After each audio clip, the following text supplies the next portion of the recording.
Hello everyone, नमस्ते। Welcome to my channel Bharti ममाज diary. So guys, माघ का मास चल रहा है। इस मास में आने वाले एकादशी, जया एकादशी के व्रत की कथा और इसका महत्व मैं इस ब्लॉग में बताऊंगी। हमारे पवित्र सनातन धर्म में साल के हर मास के एकादशी तिथि के व्रत का बहुत अधिक महत्व है।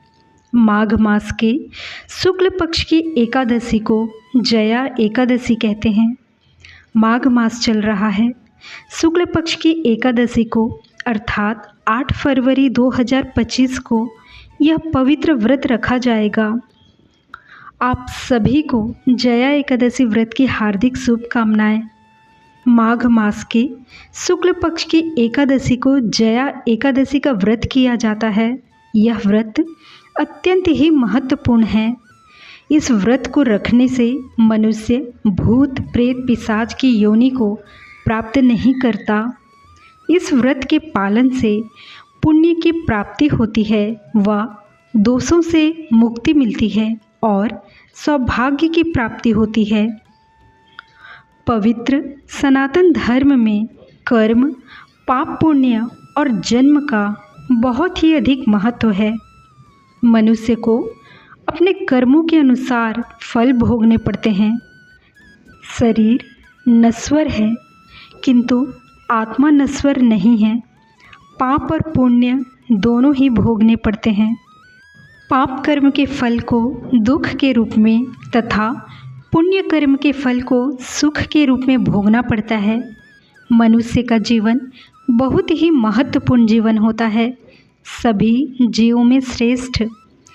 कई लाख योनियों के पश्चात मनुष्य की योनि प्राप्त होती है। यदि एक ही जन्म में कर्मों का फल प्राप्त नहीं हुआ तब अगले जन्म में उन कर्मों का फल भोगना ही पड़ता है।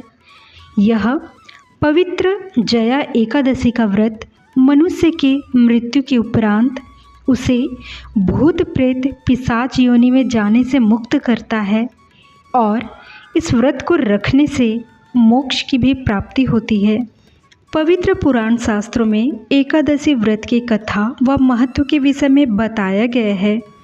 पवित्र श्री विष्णु पुराण व पद्म पुराण के अनुसार एक बार धर्मराज युधिष्ठिर के पूछने पर भगवान श्री कृष्ण ने इस व्रत के विषय में बताया था। कथा इस प्रकार है। स्वर्गलोक में नंदनवन में उत्सव चल रहा था और उस उत्सव में इंद्रदेव व अन्य देवतागण, ऋषि मुनि, गंधर्व आदि उपस्थित थे। गंधर्वों द्वारा गायन किया जा रहा था। गंधर्व अपनी मधुर तान में मग्न थे तथा अप्सराएं व गंधर्व कन्याएं मनमोहक नृत्य कर रहे थे। उन्हीं गंधर्वों में से एक माल्यवान नाम का गंधर्व, जो कि अति सुंदर गान कर रहा था, नृत्य कर रही पुष्पवती गंधर्व कन्या उसकी ओर आकर्षित हो गई और अपने नृत्य की मर्यादा भूलकर अपनी प्रत्येक मुद्रा माल्यवान की ओर ही समर्पित कर उस पर आसक्त हो गई। उसके नृत्य में एक विशेष आकर्षण था जिसने माल्यवान को भी मोह लिया। माल्यवान, जो अपने सुर और ताल की मर्यादा में स्थिर था, अब उसकी ओर आकर्षित होकर अपने संगीत की लय से विचलित हो गया। माल्यवान भी पुष्पवती पर आसक्त होकर अपने गायन का सुर ताल भूल गया और अपने गायन की मर्यादा से भटक गया। दोनों के इस प्रकार के अपकर्म से सभागण अपमानित हुए व देवराज इंद्र क्रोधित हो गए और उन्हें श्राप देते हुए कहा कि तुम दोनों स्त्री पुरुष रूप में मृत्युलोक में जाकर पिशाच योनि में अपने कर्मों का फल भोगो। अतः इंद्र के श्राप के कारण पृथ्वी पर हिमालय के जंगलों में वे पिशाच योनि में दुखपूर्वक जीवन व्यतीत करने लगे। अत्यंत कष्ट भोगते हुए जीवन बिताने लगे। एक दिवस पिशाच ने अपनी स्त्री से कहा कि न जाने हमने अपने पूर्व जन्म में किस प्रकार के दुष्कर्म किए होंगे कि इतना कष्टप्रद पिशाच योनि को प्राप्त हुए हैं। संयोग से वह दिवस माघ मास के शुक्ल पक्ष की जया एकादशी का था।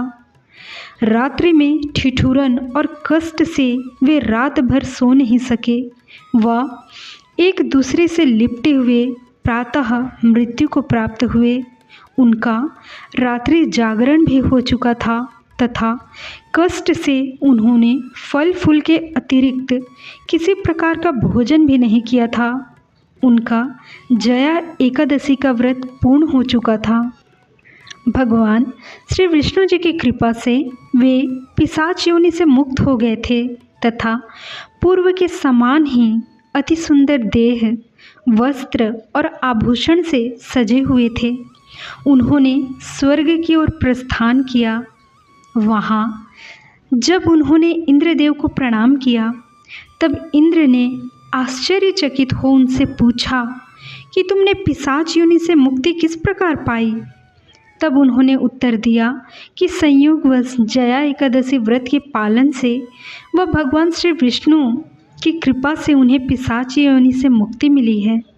इसी प्रकार जो व्यक्ति जया एकादशी के व्रत का विधि पूर्वक पालन करता है उसे पुण्य की प्राप्ति होती है। भगवान श्री विष्णु की कृपा से वह भूत पिशाच योनि से मुक्त रहकर मोक्ष को प्राप्त करता है। ओम विष्णवे नमः।